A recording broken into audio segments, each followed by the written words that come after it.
नमस्कार दोस्तों। अब हम इसी सीरीज में आगे बढ़ते हैं।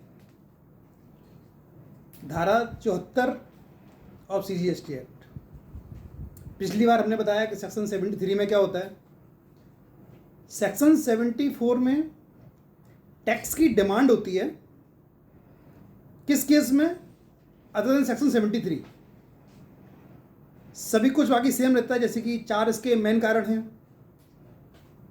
कोई भी टैक्स जमा ना किया हो, या कम जमा किया हो, या गलत रिफंड ले लिया हो, या गलत इनपुट टैक्स लिया हो, तो ये तो मेन रीज़न है।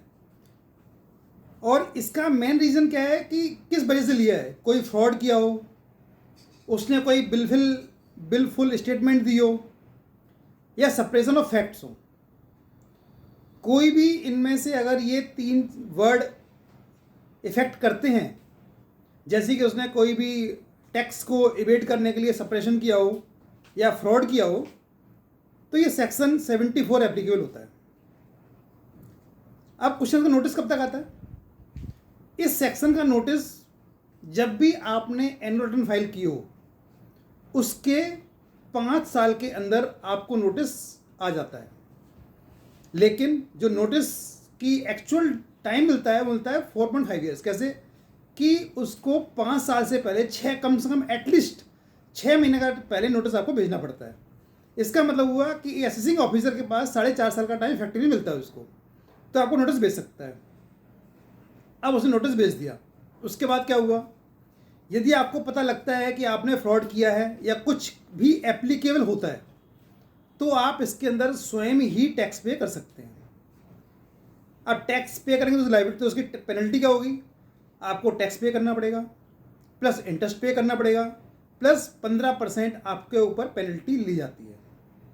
अब उसके बाद क्वेश्चन क्या आता है कि सो कॉज नोटिस आ गया, फिर क्या होगा? आज यदि सो कॉज नोटिस इशू कर दिया आपके पास और उसने ऑर्डर इशू नहीं किया है, तो आप, और यदि आपने टैक्स, पेनल्टी, टैक्स और इंटरेस्ट पे कर दिया, साथ में उसके 25% आपको पेनल्टी पे करनी पड़ेगी विदिन 30 डेज के अंदर।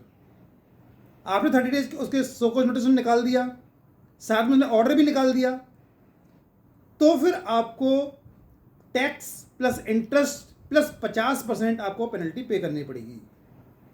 यदि ऑर्डर निकालने के बाद भी आपने टैक्स पे नहीं किया, तो आपको टैक्स का 100% आपको पेनल्टी पे करनी पड़ेगी। ये तो होगा इसकी पेनल्टी की प्रोविज़न। अब क्वेश्चन ये आता है कि कोई भी ऑफिसर आज की डेट में ज़्यादा सेक्शन 74 में ही डिमांड की पेनल्टी निकालते हैं। वो क्यों? कि सबसे ज़्यादा आसान है। उनको हमेशा यही लगता है कि ये इसमें फ्रॉड किया हुआ है, इसने इनपुट टैक्स रेट गलत लिया हुआ है, तो बड़ा आसान है इसके अंदर निकालना। लेकिन पूरा वर्डन उसका प्रॉपर ऑफिसर के ऊपर तो होता है कि ये प्रूव करे कि एक्चुअल में एसएससी ने फ्रॉड किया हुआ है, उसने कोई भी टैक्स इवेट करने के लिए कोई भी सप्रेशन ऑफ फैक्ट्स किया हुआ है, उसने कोई भी बिलफुल मिस स्टेटमेंट दी हुई है, और ये सारा काम जानकारी के अंदर किया हुआ है। यदि जानकारी से किया हुआ है और ये अगर प्रूव हो जाता है, तो सेक्शन 74 में आपका पेनल्टी का नोटिस आ सकता है।